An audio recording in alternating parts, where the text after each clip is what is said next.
السلام علیکم۔ آج جمعہ ہے نومبر کی 10 تاریخ۔ پاکستان میں اس وقت شام کے 7، بھارت میں 7:30 اور یہاں ہمارے اسٹوڈیوز کی گھڑیوں میں صبح کے 9 بج رہے ہیں۔ وائس آف امریکہ واشنگٹن کی اردو سروس سے میں ہوں خالد حمید، خبروں کے ایک بلٹن کے ساتھ۔ غزہ کے حکام کا کہنا ہے کہ اسرائیل نے جمعے کو غزہ کے 3 ہسپتالوں کے قریب بمباری کی ہے۔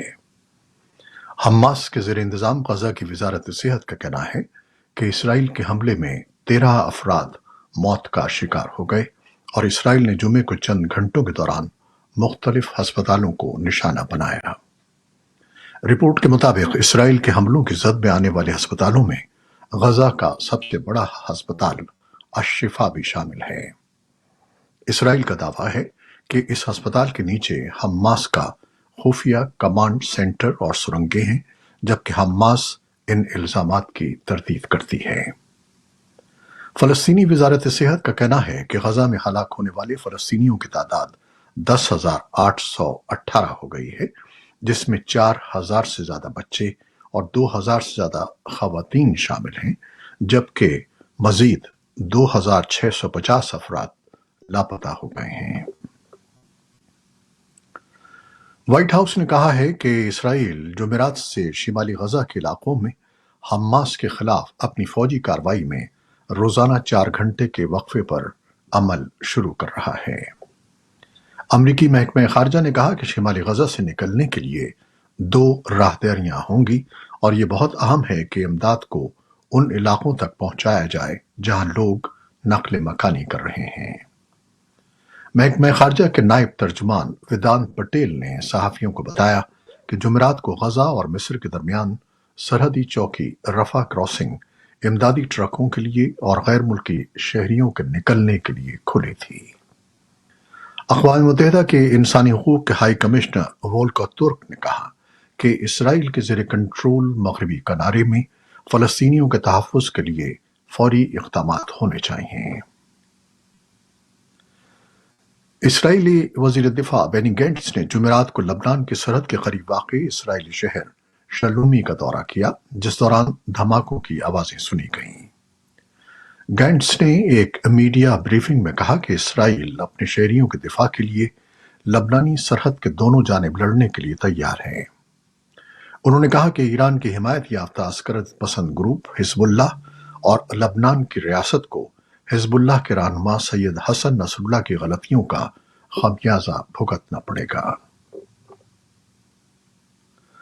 سعودی عرب کے ولی عہد شہزادہ محمد بن سلمان نے جمعے کو دارالحکومت ریاض افریقی ممالک کے ایک سربراہی اجلاس کے دوران غزہ میں جنگ کے خاتمے کا مطالبہ کیا۔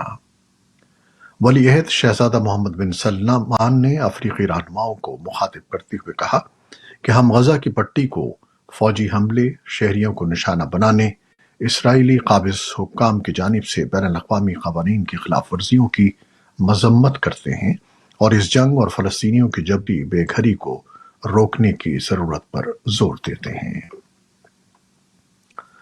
امریکہ اور کئی عرب ریاستوں سمیت 50 سے زائد ممالک کے نمائندوں کے ساتھ ساتھ مغربی اور مشرقی وسطی کے سفارتکاروں، غیر سرکاری تنظیموں اور اقوام متحدہ کے اہلکاروں نے پیرس میں غزہ کے لیے امدادی کانفرنس میں شرکت کی۔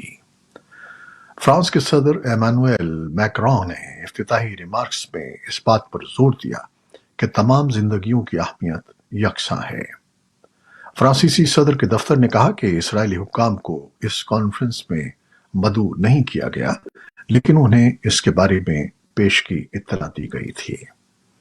اس کا مقصد غزہ کی پٹی میں فلسطینیوں کے لیے امدادی کوششوں کو تیز کرنا ہے۔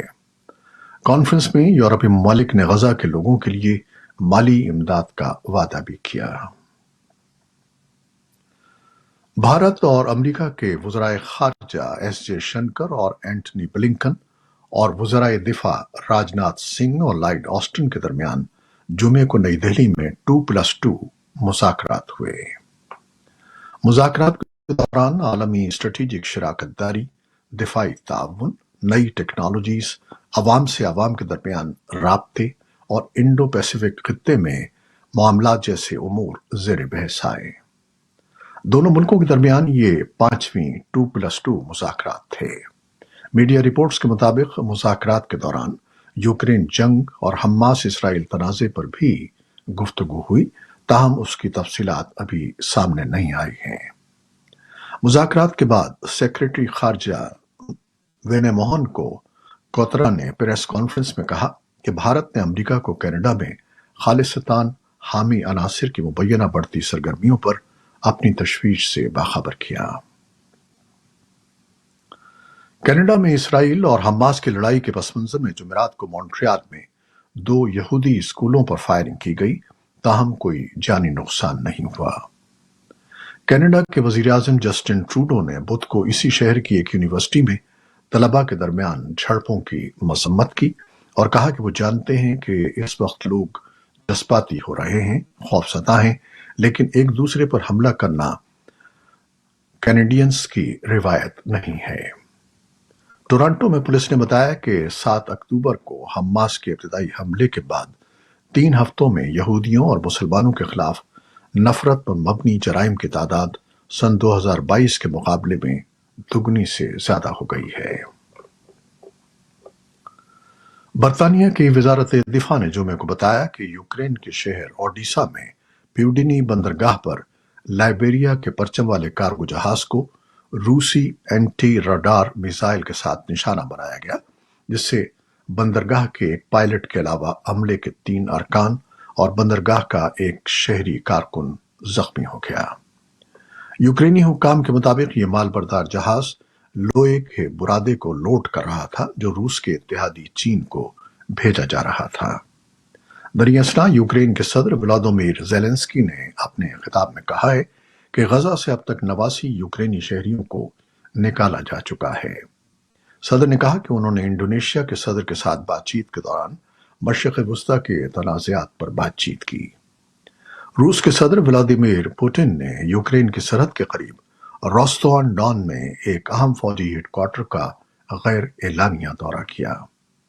इस दौरे की फुटेज जो जुमे को जारी की गई थी, उसमें पुतिन को वजीर दिफा सर्गेई शोइगु और chief of general staff Valery Gerasimov से मुलाकात करते हुए दिखाया गया है। 1 माह से भी कम अरसे में पुतिन का इस अड्डे का ये दूसरा दौरा था। एक बरतानवी जज ने डेली मेल अखबार के पब्लिशर पर गैर कानूनी तरीके से मालूमात इकट्ठा करने के इल्जामात को काबिल समाअत करार देते हुए अदालती कार्रवाई आगे बढ़ाने का फैसला सुनाया है, जिसके बाद शहजादा हैरी, एल्टन जॉन और 5 दीगर शख्सियात अखबार के पब्लिशर के खिलाफ मुकदमा चला रही हैं। दावा करने वाले अफराद ने डेली मेल के पब्लिशर पर इल्जाम आयद किया था कि वो निजी तफ्तीशकारों को गैर कानूनी तौर पर घरों और कारों को बक करने और फोन पर होने वाली बातचीत को रिकॉर्ड करने के लिए अदायगी करते हैं। शहजादा हैरी ने कहा कि पब्लिशर ने गैर कानूनी तौर पर वॉइस मेल्स हैक करके, लैंडलाइंस को टैप करके, फोन के बिल्स और उसकी उस वक्त की गर्लफ्रेंड चेल्सी डेवी की फ्लाइट की मालूमात हासिल करके उसे और उसके करीबी लोगों को निशाना बनाया है। पब्लिशर के वकला का इस्तिफसार था कि दावा चूंकि 1993 के वाकयात से मुताल्लिक है, इसलिए इतना वक्त गुजरने के बाद उसे खारिज कर दिया जाए। ताहम जज ने उनसे इत्तेफाक नहीं किया और मुकदमा आगे बढ़ाने का फैसला किया।